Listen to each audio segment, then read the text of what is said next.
आप आज आदिवासी की चिंता आज आपको हो रही है क्या? नामकुम में जब आरएसएस का कैंप बना, ऑफिस बना, कार्यालय बना, आदिवासी हम हॉस्पिटल बनाने से इनको नहीं रोक रहे की जमीन पर, तब आपकी आवाज नहीं निकली।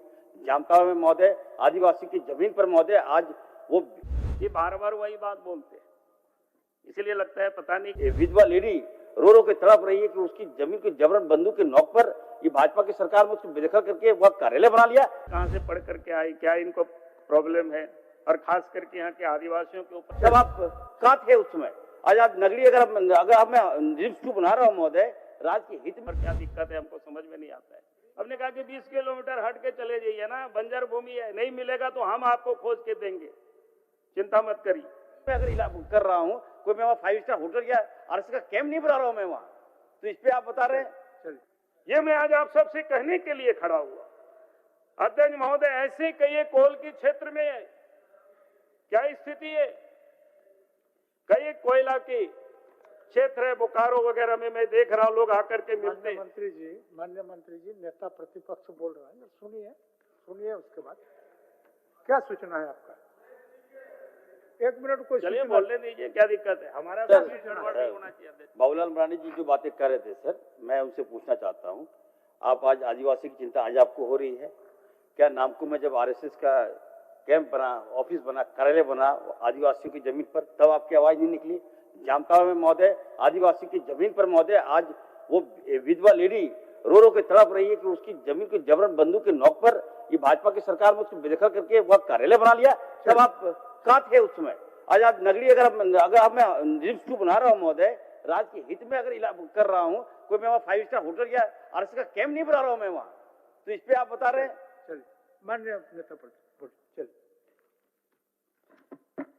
अध्यक्ष महोदय, हम हॉस्पिटल बनाने से इनको नहीं रोक रहे, ये बार बार वही बात बोलते हैं, इसलिए लगता है पता नहीं कहां से पढ़ करके आई, क्या इनको प्रॉब्लम है, और खास करके यहाँ के आदिवासियों के ऊपर क्या दिक्कत है हमको समझ में नहीं आता है। हमने कहा कि 20 किलोमीटर हट के चले जाइए ना, बंजर भूमि है, नहीं मिलेगा तो हम आपको खोज के देंगे, चिंता मत करिए। तो यहाँ जीरो टॉलरेंस की बात हुई, कानून व्यवस्था की भी चर्चा हुई, बड़ी बड़ी बातें हुई, केंद्र सरकार सहयोग करे इसकी भी चर्चा हुई।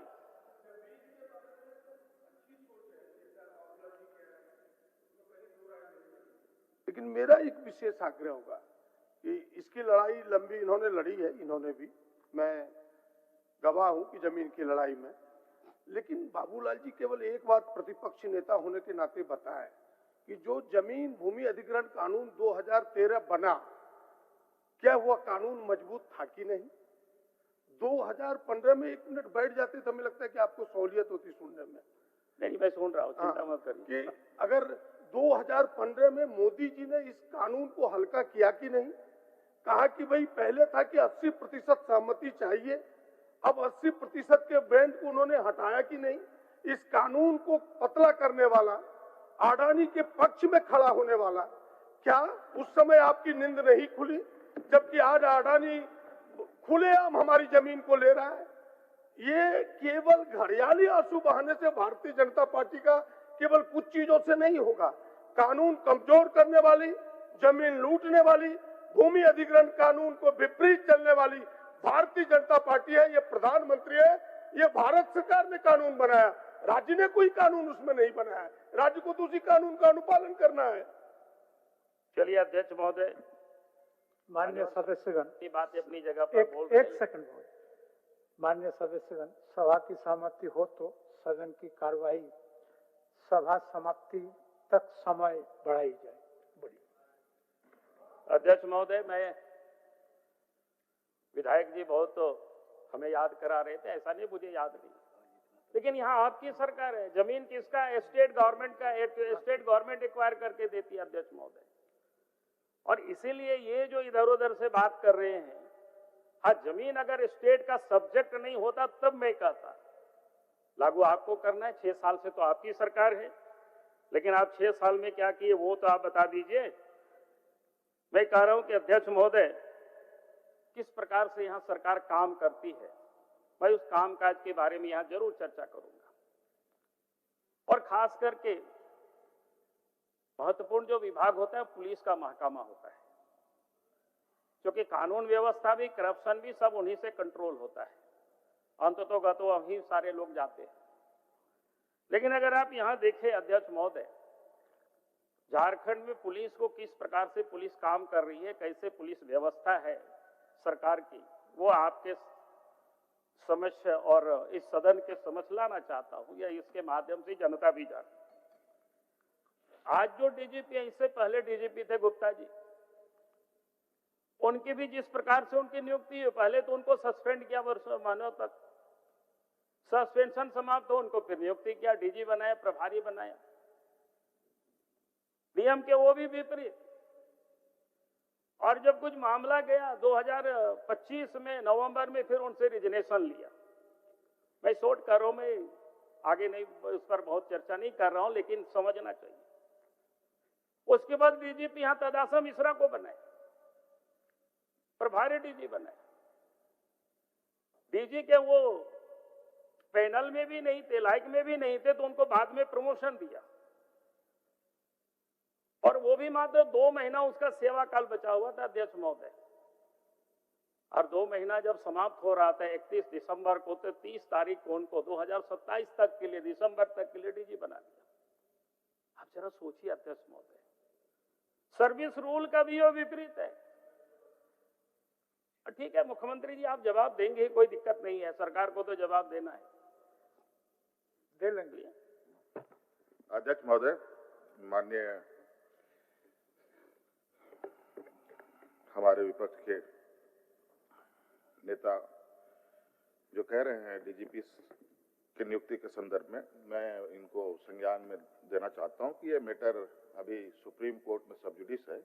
मुझे लगता है सब जुडिस मैटर को अगर हम लोग नहीं यहाँ चर्चा करें तो ज्यादा बेहतर होगा।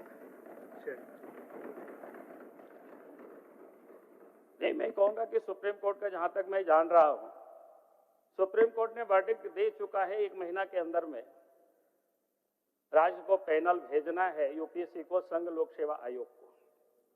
तो मैं ये कह रहा था अध्यक्ष महोदय, आप इस प्रकार की नियुक्त करते, अब नियम कानून को कुछ मानेंगे नहीं और कहेंगे केंद्र हमें सपोर्ट करे, सहयोग करे, ऐसे कैसे होगा अध्यक्ष महोदय? अब जरा सोचिए। अब जब उस समय मैंने देखा उनकी नियुक्ति हुई, तो मुझे लगा कि हम थोड़ा पढ़ें कैसे नियुक्ति किया।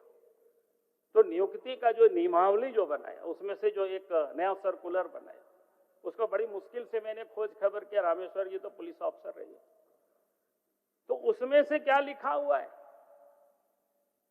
लिखा हुआ है कि डीजी रैंक के कोई भी पुलिस ऑफिसर झारखंड में नहीं, केंद्र सरकार की प्रतिनियुक्ति पर है। फिर मैंने थोड़ा सा पता करने की कोशिश की कि भाई केंद्र में कौन कौन प्रतिनियुक्ति पर है। तो अध्यक्ष महोदय, मैं इस सदन को बताना चाहता हूं, केंद्र में एक भी डीजी रैंक के ऑफिसर को पदस्थापित नहीं है। 3 डीजी रैंक के ऑफिसर इसी झारखंड में पदस्थापित है, लेकिन उनको डीजी नहीं बना करके नियम कानून में ताक में रख करके इन्होंने बना दिया। तो ये तो हाल है इस सरकार की। एक और बात मैं कहूंगा अध्यक्ष महोदय, क्योंकि ये सरकार बड़ी बड़ी बातें करती है, यहां पर एसीबी है जो करप्शन के विरोध में जांच करती है। पहले तो एक ही डीजी थे, एसीबी के भी प्रमुख, सीआईडी के भी प्रमुख, पुलिस के भी प्रमुख। उसके बाद इस समय जो बनाए हुए हैं, अब उनके ऊपर तो आरोप भी, जांच भी चल रहा है। ये अलग बात है, हाई कोर्ट ने उसके स्टे को समाप्त किया है दोनों पति पत्नी के ऊपर।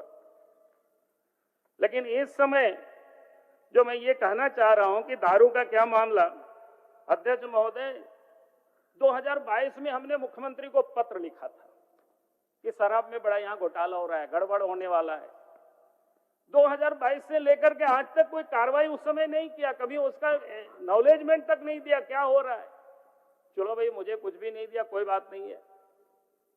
आपने देखा कुछ दिन पहले उनके बड़ी करीब के साथी थे, सब लोग चर्चा करते थे, एक साथ उठना, एक साथ बैठना, एक साथ खाना, एक साथ रहते थे 12-1 बजे रात तक, लोग चर्चा करते थे, मैं नहीं कह सकता हूं। पता चला कि एक दिन शराब घोटाले के आरोप में अचानक उनकी गिरफ्तारी हो जाती है। मुझे लगा कि चलो भैया 2022 में हमने जो पत्र लिखा था राज्य के मुख्यमंत्री को, चलो कम से कम संज्ञान तो आया इतने वर्षों के बाद। लेकिन अध्यक्ष महोदय हुआ क्या उसके बाद?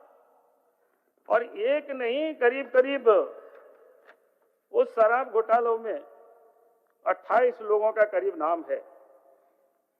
और आप आश्चर्य करेंगे अध्यक्ष महोदय, गिरफ्तारी कई एक लोगों की हुई, लेकिन बेल हो गया। बेल कैसे हुआ? डिफॉल्ट बेल हुआ अध्यक्ष महोदय। 90 दिनों के बाद भी चार्जशीट सबमिट नहीं कर पाई पुलिस। क्या कर रहे हैं मुख्यमंत्री जी? कैसे पुलिस चल रही है, कैसे काम कर रही है? जब डिफॉल्ट बेल मिलता है बाकी को उसी में रेगुलर बेल मिल रहा है। और इसके बाद भी मैंने पता किया तो आज तक किसी के ऊपर कोई चार्जशीट नहीं सबमिट हुआ। रामेश्वर उरांव जी तो पुलिस ऑफिसर रहे। भाई क्या है, कैसे सरकार चल रही है, कैसे पुलिस व्यवस्था चल रही है? और आप कह रहे हैं करप्शन का जीरो टॉलरेंस की आप बात कर रहे हैं।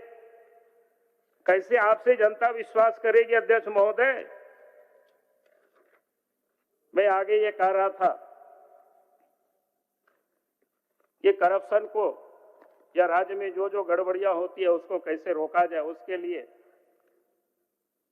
केंद्र सरकार ने बहुत से प्रावधान किए हुए, लेकिन उस प्रावधानों का झारखंड में क्या हाल है, क्या स्थिति है?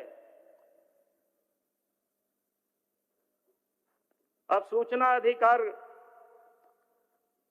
आयुक्त जो होते हैं, एक मुख्य सूचना आयुक्त होते हैं, एक सूचना आयुक्त, 6 सूचना आयुक्त का पद 8 मई 2000 से यानी 4.5 वर्षों से रिक्त है अध्यक्ष महोदय।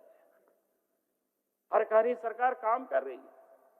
सब लोग इधर से कह रहे हैं बहुत अच्छे काम कर रहे हैं। भाई क्या अच्छे काम कर रहे हैं?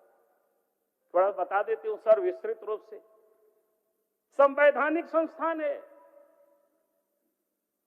इसे लोगों को इसलिए किया गया था, आप ही के कांग्रेस की सरकार में सूचना के अधिकार का कानून बना था पार्लियामेंट से, यूपीए सरकार के समय में इसलिए बना था लोगों को सूचनाएं मिल सकेगी।